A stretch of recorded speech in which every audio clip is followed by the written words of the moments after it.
है उसे सारी सृष्टि में एक ही आत्मा के या एक ही चित्त के दर्शन होते हैं।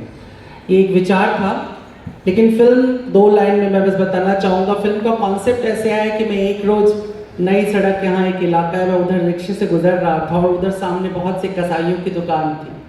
तो मैंने अचानक रिक्शा जाम में फंसा हुआ था। मैंने देखा कि कसाई एक बैठा है और सभी तरफ मुर्गे कट रहे हैं और एक कसाई का जो बच्चा है वो एक मुर्गे से खेल रहा था, बड़े प्यार से उसको खिला रहा था।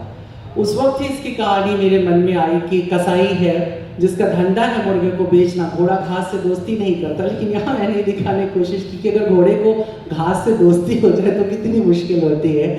तो यहाँ पर एक पॉइंट ये आया कि प्यार कहीं भी हो सकता है, कसाई को मुर्गे से भी हो सकता है। एकदम से आप कल्पनातीत, जैसा मैंने आखिरी में कहा अभी कि प्रेम कल्पनातीत है। मगर उसके साथ साथ एक और भी दृष्टि मेरी पड़ी कि बनारस जब भी कैमरे की नजर में आता है तो वो केवल हिंदू बनारस होता है।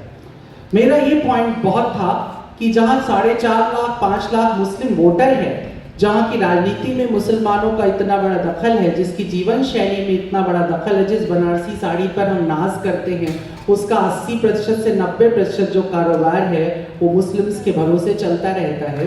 उस मुसलमान का भी बनारस है, वो भी इसके भीतर रहता है, वो भी इस बनारस को एंजॉय करता है, अपनी तरह से जीता है। तो इस फिल्म की अगर कोई खासियत है तो सिर्फ ये है कि ये शायद भारत में बनी अकेली फिल्म है जो मुस्लिम पॉइंट ऑफ व्यू से बनारस को डिस्क्राइब करती है, उसे खोजने की कोशिश करती है। और बस यही मेरा वो था। मैं साकिब भारत को चाहूँगा कि आप ज़रूर एक मिनट ऊपर आ जाइए, जिन्होंने ज़बरदस्ती फिल्म में हीरो बना दिए कहते हैं और इन्होंने बहुत अच्छे से काम किया। और आप बनारस से ही हैं और आपने इसमें काम किया। सुमन जी शायद उधर है नहीं, उन्होंने रोल किया था। तो साकिब थे, उन्होंने काम किया और इस तरह से ये फिल्म बन करके आई और काफ़ी लंबा समय बीत गया था। सुमित जी से हमने बातचीत की और सुमित जी ने मान लिया कि इस फिल्म को दिखाया जाए। तो थैंक यू वेरी मच आपको।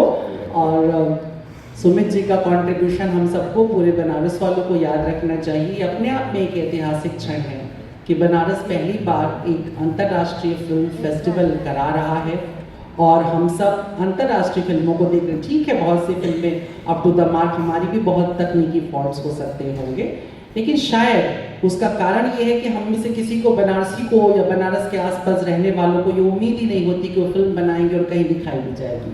तो आपके लिए हम लोग बहुत थैंकफुल है कि आपने एक स्पेस बनाया कि अब जो बनारस में यूथ है या जो भी है, अगर एक सिनेमा बनाना चाहेगा तो उसको उम्मीद होगी कि अगले साल मणिकर्णिका इंटरनेशनल फिल्म फेस्टिवल में हम जा सकते हैं।